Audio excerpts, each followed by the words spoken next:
Bonjour, je suis ravie de vous retrouver et de poursuivre avec vous sur le thème les cycles de la vie. Aujourd'hui, je vous propose un dessin sur le cycle de la forêt. 2 petites secondes, je change de caméra et nous allons pouvoir commencer. Je vous invite à mettre votre feuille à la verticale et à la diviser en 3 parties. On va dessiner 2 lignes horizontales.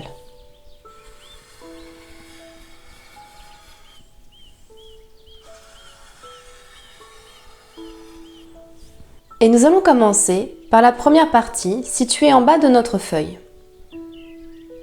Nous allons dessiner une forêt. Donc on va commencer par le tronc, les branches. On peut faire plusieurs lignes, quelques ramifications. On va dessiner plusieurs arbres.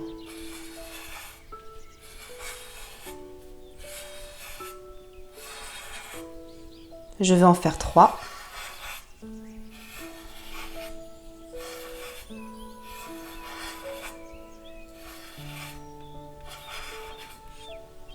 Puis, je vais représenter la partie feuillue des arbres.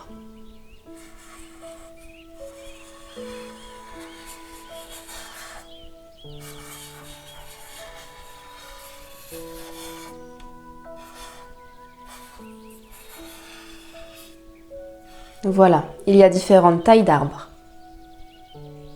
Cette forêt verdoyante et luxuriante symbolise notre vie, notre état lorsque tout va bien. Puis, survient un incident, une rupture, un changement d'état. C'est la fin d'un cycle qui correspond dans la vie d'un humain à un événement majeur sur les plans affectifs, social ou physique. Alors là, pour la forêt, ce changement d'état peut être présenté par sa destruction par un feu. On va donc représenter de grandes flammes qui vont se propager. Je vais utiliser un feutre rouge. Donc je dessine 2 grandes flammes. Elles peuvent suivre des lignes qui sont déjà représentées, déjà formées. Je repasse donc sur des lignes existantes. Et je dessine mes flammes.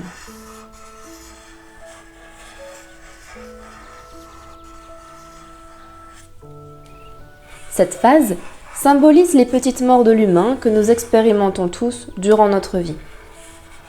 Il peut s'agir d'une perte, d'une séparation, d'une maladie ou d'une blessure, d'un burn-out qui littéralement demande à brûler, à consumer ce qui n'a plus lieu d'être. Il arrive parfois que certaines personnes ressentent une perte profonde de sens vis-à-vis de leur existence. Certains peuvent parler de nuit noire de l'âme, ou d'autres peuvent évoquer le mal-être. Comme les saisons, les cycles nous rappellent que chaque fin est aussi un commencement, une renaissance, une transformation et une croissance après une période de déclin ou de mort qui nous pousse à reconnaître et à aller chercher des ressources. La nature a une incroyable capacité à se régénérer.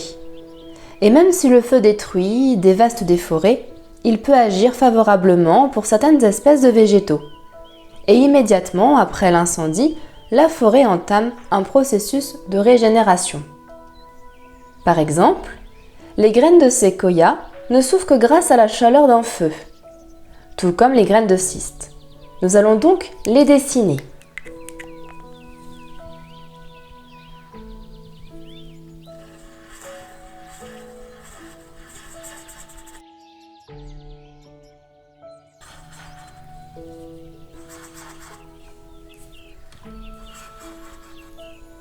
Voici les graines. Elles ont besoin de la chaleur et de la lumière du soleil. Je le dessine.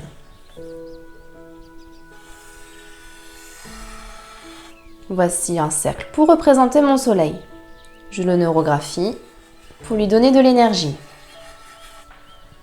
Et je le fais rayonner.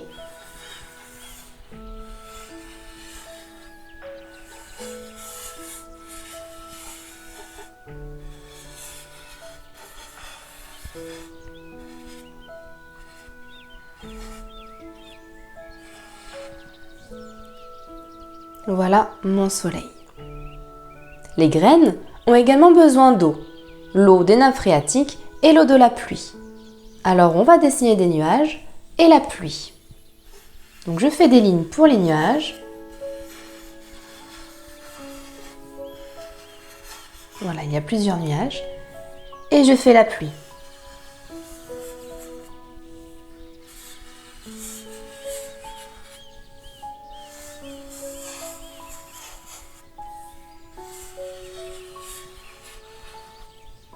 Voilà. Le sol brûlé est enrichi en cendres. Il est devenu un sol fertile. L'apport d'eau et le maintien d'une température douce permettent aux herbes, aux graminées, aux mousses et aux petites plantes, ainsi qu'aux rejets auprès des arbres, de pousser. Alors nous allons faire germer nos graines.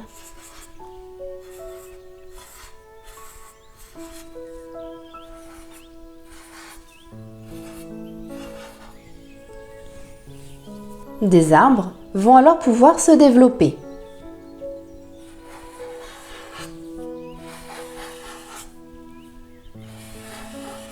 Je dessine le tronc.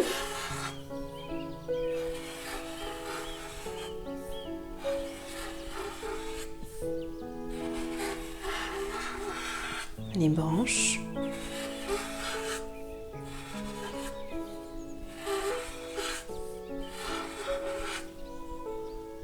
Je dessine sa partie feuillue.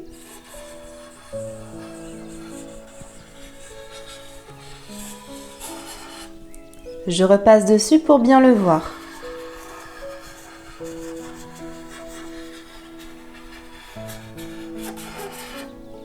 C'est la forêt qui renaît de ses cendres. Il existe des plantes que l'on appelle des plantes pyrophytes ou pyrophiles et qui ont une adaptation de résistance et de survie au feu. Ces plantes ont une multiplication, une reproduction, une propagation et un développement favorisés et stimulés par le feu.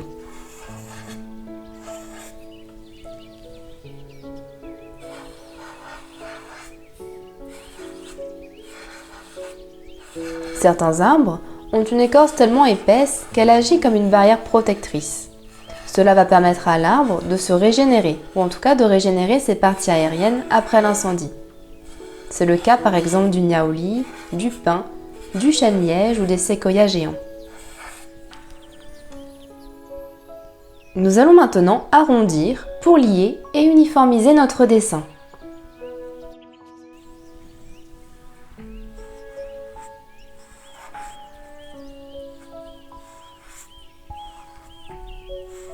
Je commence par arrondir au niveau des arbres.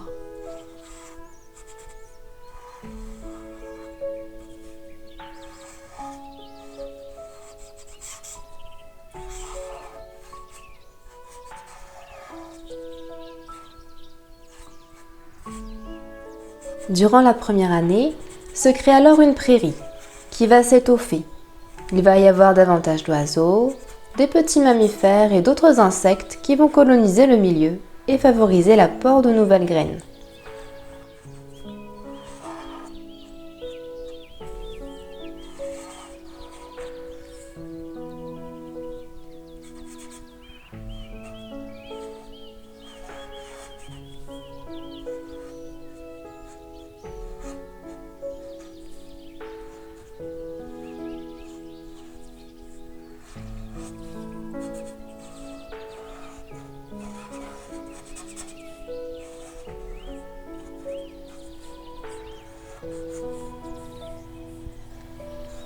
Au bout de 30 ans, la forêt aura quasiment retrouvé son aspect originel.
Donc voilà, nous arrondissons les angles.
En réalité, nous pouvons dire que nous vivons des petites renaissances tout au long de notre vie.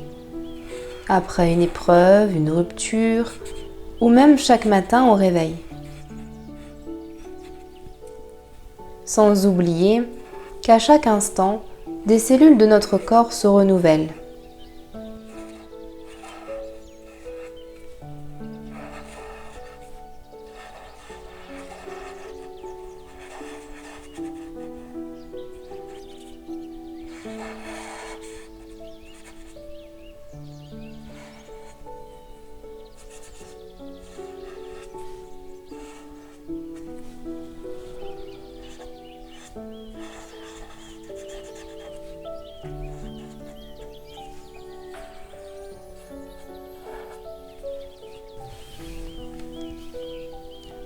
Le cycle, sur le plan spirituel, évoque également un chemin d'élévation, qui consiste à traverser les phases de doute, de peur, de souffrance et de malheur pour s'ouvrir à quelque chose de plus beau et de plus grand.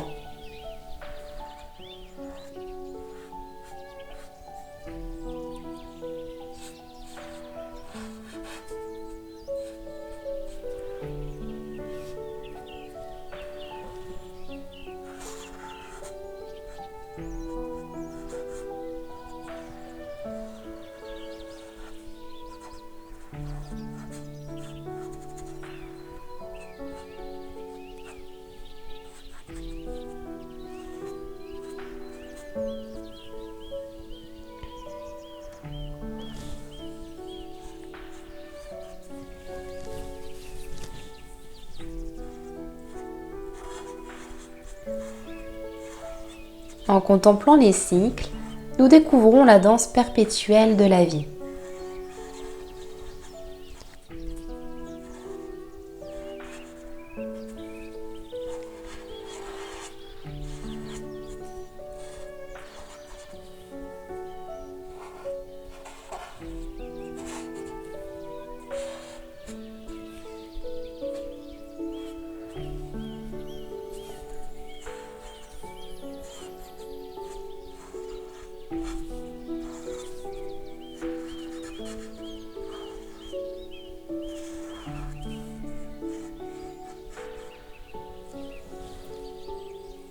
Nous pouvons faire une ligne d'énergie à notre soleil pour le remplir, ou deux.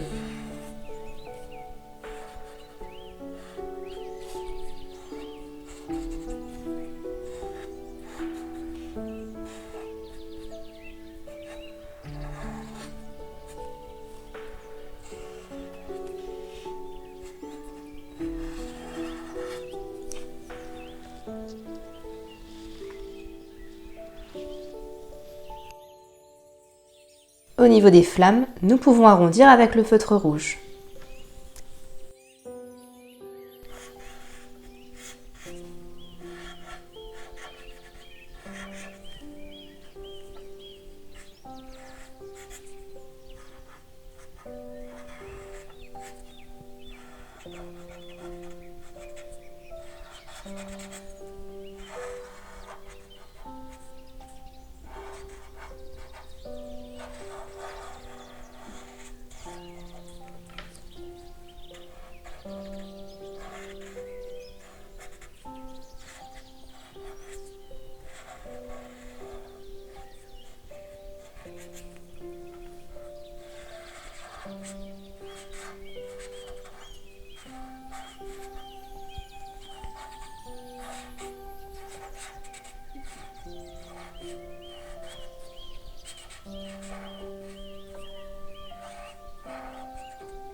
La loi des cycles évoque la mort et la renaissance symbolique du chemin d'initiation ou du chemin du héros qui va vivre des morts successives.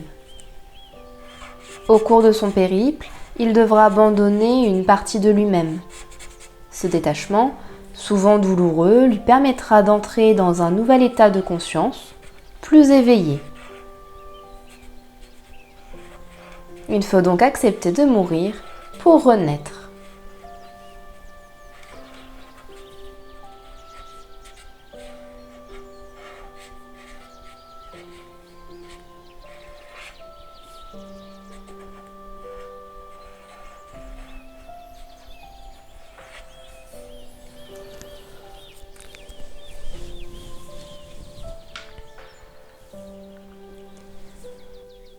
Maintenant, nous allons mettre en valeur notre forêt, nous allons lui donner vie et nous allons passer à la couleur.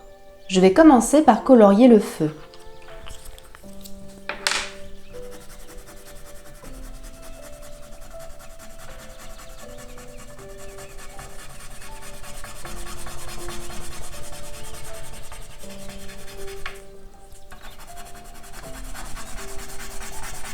Donc voilà l'incident, le changement d'état, la rupture. Ce feu de forêt dévaste tout sur son passage.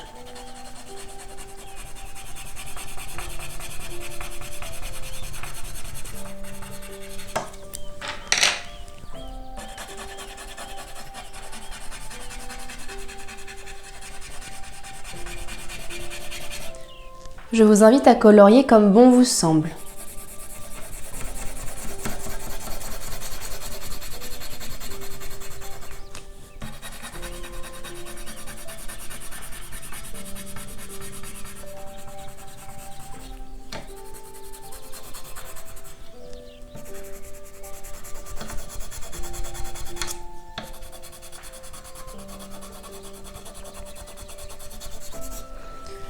Voilà le feu, il y a un peu de jaune également.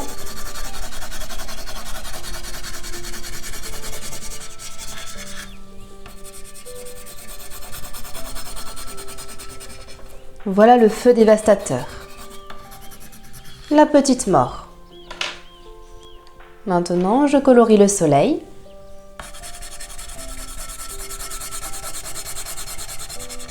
Il apporte sa lumière, sa chaleur.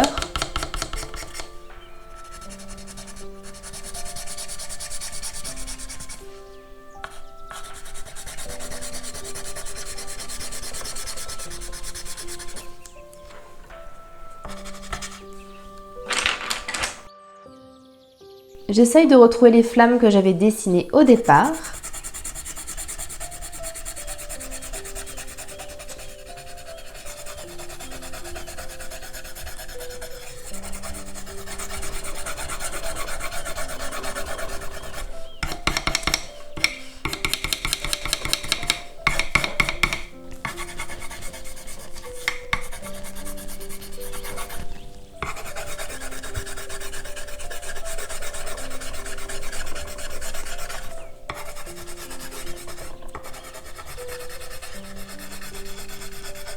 Voilà le soleil qui irradie. Il y a la pluie.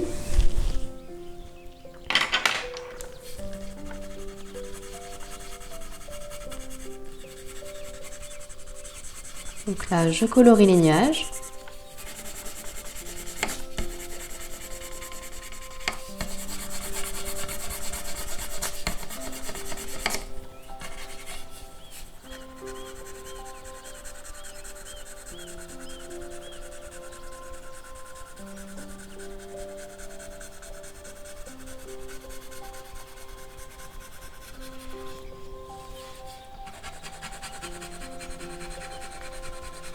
Je fais descendre la pluie.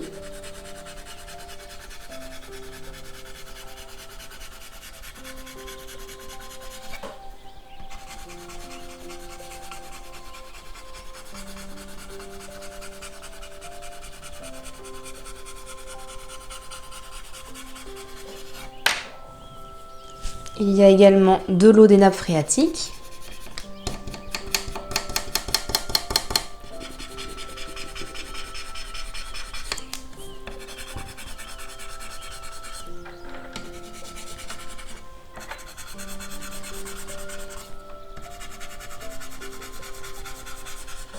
Et nous avons un bon sol fertile.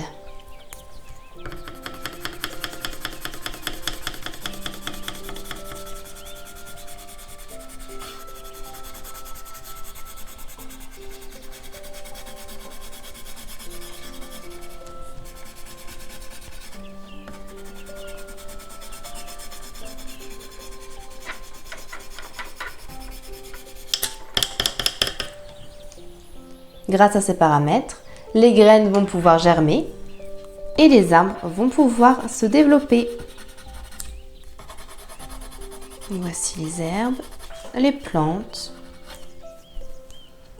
Et là, je vais mettre en valeur les arbres. Il faut 3 à 5 ans pour que les herbes et les arbustes recouvrent complètement les traces du feu.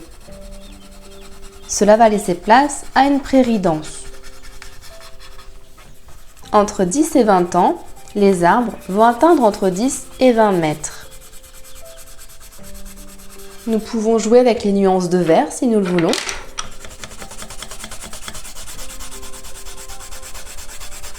Au bout de 30 ans, la forêt aura quasiment retrouvé son aspect originel.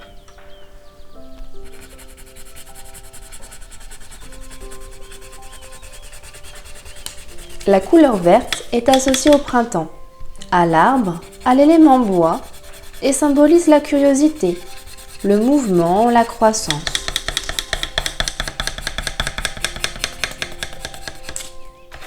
Il y a des arbres de toutes les tailles, de toutes les couleurs.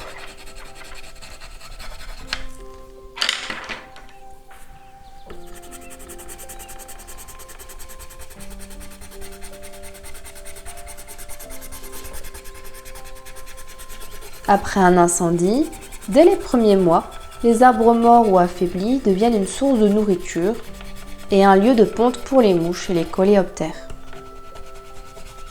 La présence d'insectes dans cette zone dévastée par le feu va attirer les prédateurs comme les oiseaux. Et c'est notamment grâce à cela que les autres animaux et végétaux vont pouvoir reprendre vie et repeupler la zone en question. Je change de crayon vert, je joue sur les nuances.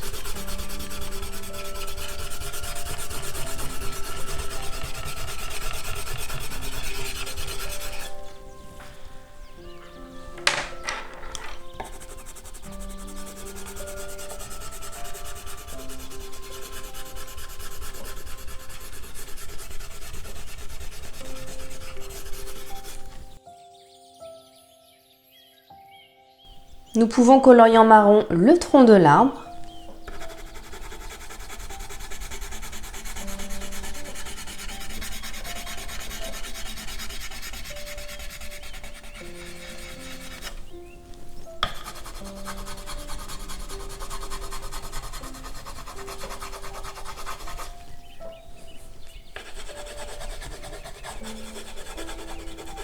Faire un peu de branches.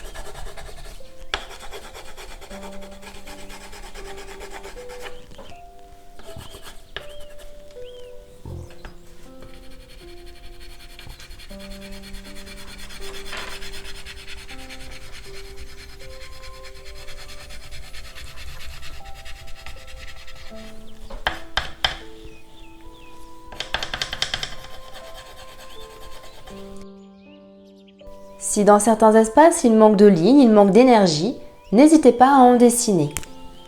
J'en ajoute ici. Ça vient nourrir ma petite plante.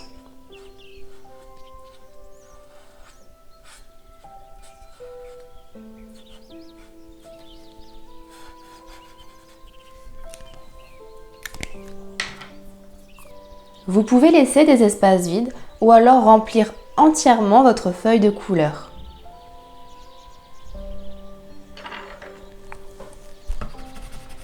Une autre plante pyrophile que je trouve intéressante est le lys de feu. C'est une plante originaire d'Afrique du Sud, de la famille des amaryllis. C'est la première plante à apparaître 4 jours à peine après un incendie. Et même si cette plante à bulbe fleurit comme toutes les autres au printemps, elle a la particularité de fleurir après un incendie. Les fleurs de couleur rouge sont bien visibles parmi les cendres et apparaissent généralement 9 jours après un incendie.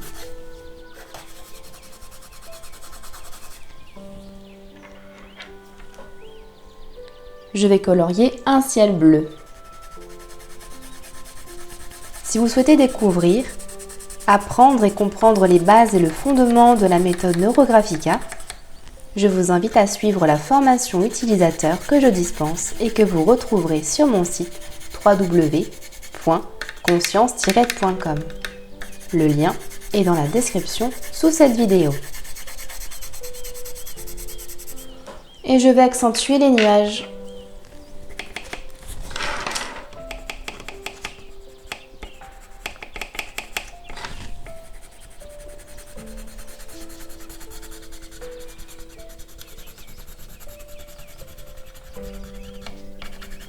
Peu importe la situation confrontante ou difficile à laquelle l'humain doit faire face, c'est toujours une opportunité pour prendre un nouveau chemin, plus juste et aligné. Pour reprendre l'exemple du burn-out, la personne est invitée à aller à sa rencontre, à apprendre à se connaître, à s'écouter. Cette phase de burn-out permet également de faire une pause nécessaire et d'écouter son corps physique, qui informe que la personne va dans une direction qui n'est peut-être plus bénéfique pour elle à l'instant T. Cela invite également à laisser place au changement, à prendre un nouveau chemin, à aller vers du nouveau, à vivre différemment, à se recentrer sur soi et à se remettre au centre de sa vie, à accueillir cette transformation intérieure et extérieure. Maintenant, nous allons renforcer quelques lignes et mettre en valeur un objet, une figure sur notre feuille. Donc je prends un marqueur plus épais et je vais mettre en valeur la première ligne.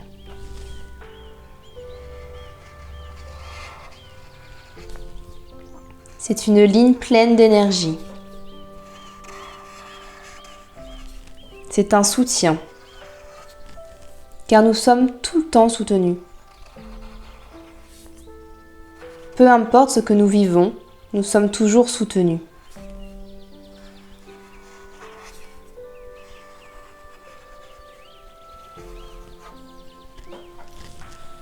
Je vais en faire une deuxième.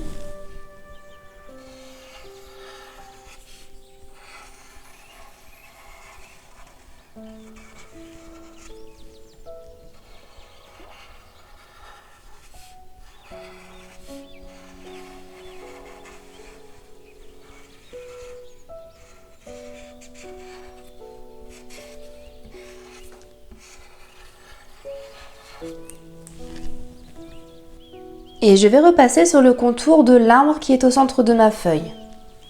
Je vais le mettre en valeur. Il symbolise pour moi la renaissance, le renouveau après une période difficile.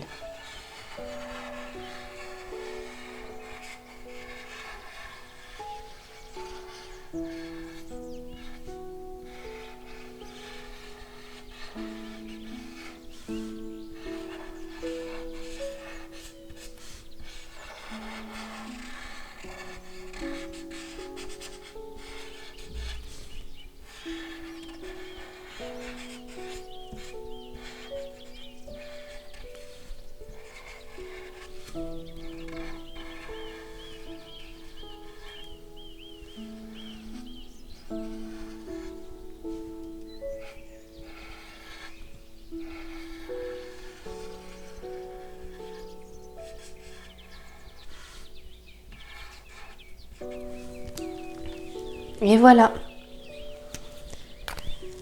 Quels que soient les cycles que peut expérimenter l'humain, il s'agit toujours d'opportunités pour grandir, apprendre et évoluer sur son chemin. Les cycles correspondent à des petites morts, à des petites renaissances et symbolisent la trinité de création, de destruction et de stabilisation. Tout comme la forêt, l'humain est invité à renaître à lui. J'espère que ce dessin vous a plu. Je vous dis à très vite dans une prochaine vidéo.